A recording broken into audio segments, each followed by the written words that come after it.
Hello, Taylor Ellwood here, and welcome to the Magical Experiments podcast. Today, I thought I would talk about a topic that I think is really important to recognize, which is the ebbs and flows of magical activity.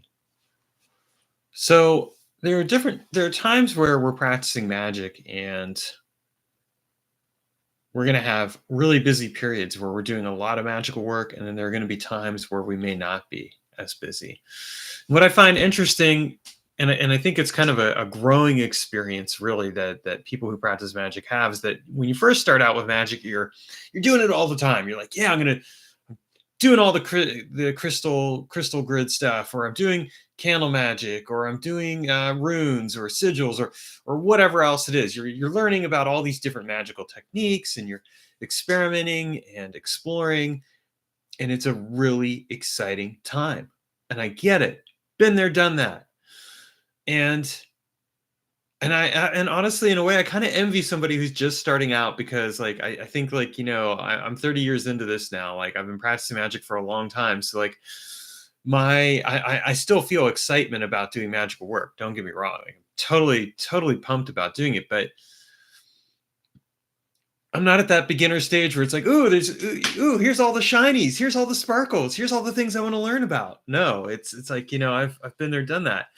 And so it's very tempting at that beginning time to just do lots and lots of magical work all the time. I mean, I remember that when I was 16, I started learning all these different exercises and techniques. I tried them out. Like, I was practicing magic pretty much as often as I could, whenever I could, because I was like, here's something that I've always wanted to have be real, and it is, and now I can learn this stuff. And so I think it's really important to acknowledge that and recognize that you're going to have that initial period. And there's going to be other times in your life where you're going to have a lot of magical activity.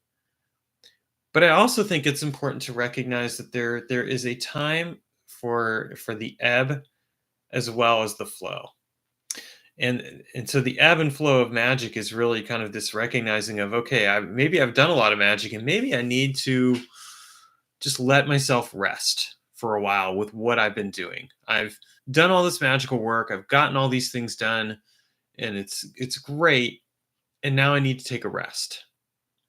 And I find that a lot of times what ends up happening is that people won't do that. They'll keep practicing, and then they'll hit burnout. They'll kind of hit a place where they're just not inspired anymore, and they're kind of like, well, why am I even doing this anyway? And that's also normal. That is a normal experience with magical work. It is a normal experience to have happen, and it's important to recognize that these things can and will happen at different times of our magical lives. So that happens, and that can be really discouraging, because when you hit that burnout, it's kind of like, well, do I really even want to continue doing this magical work? Do I want to continue trying to do all these different things? And when that happens, the best advice that I can give is just be with the burnout. Allow yourself to take a rest, and not try to push your way through, because the more you push your way through, the more resistance you're going to get, and the longer that burnout's going to last.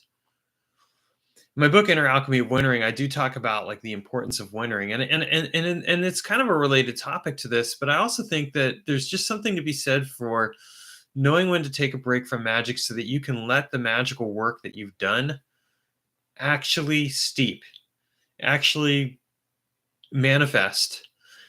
Because one of the perils of just doing magic all the time is that at a certain point, you're not really taking the time to stop and say, well, wait a minute, I've learned all this stuff, and I can pause and take a breath. I don't need to do all of this all at once. I can give myself a moment and really consider where I'm at and what I'm doing. And do I want to keep doing do I want to continue forward with this, or do I need to take some time and let it sit with me for a bit?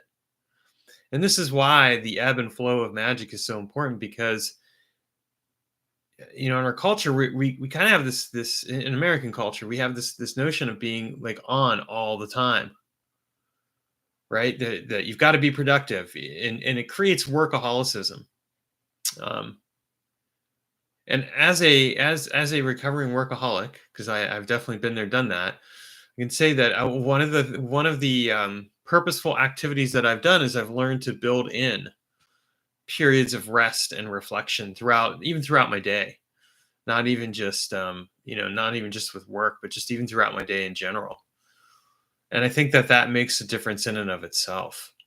So when we're looking at this, we want to recognize that, yeah, there may be periods of frenetic activity, periods of time where you're doing a lot of magical work, and that's great and perfectly reasonable. But there can also be periods of time where we take a pause and we back off for a bit and give ourselves a rest, and we allow that magical work to permeate our being, and we digest what we've experienced and done.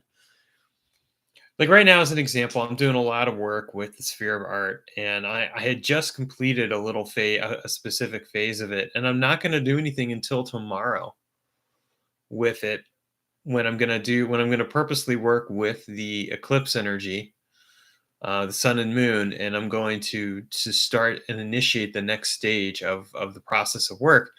And I'm glad I gave myself a few days off from it. I was like, okay, let's let it rest and let it settle into the back of my mind and become part of my being, and then I'll be ready for the next stage, and I'll do the work on the next stage. So I do this even with long-term workings, where I know when to step back and relax and reflect and not push for things, because it's so easy to always be pushing, pushing, pushing, pushing, pushing. And the problem with that is that it ends up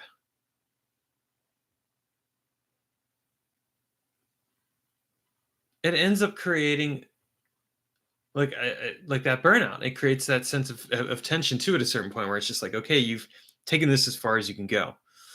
And so that's one of the reasons we want to make sure that we pace ourselves magically. And we do that by giving ourselves a chance to just slow down, take a pause, and really consider what it is that we're trying to do here in terms of the magical work. Giving ourselves a chance to let all that work that we've done really seep in and become part of our being and personality and presence. All of that makes a difference, and all of that sets the stage for going even deeper into the magical work.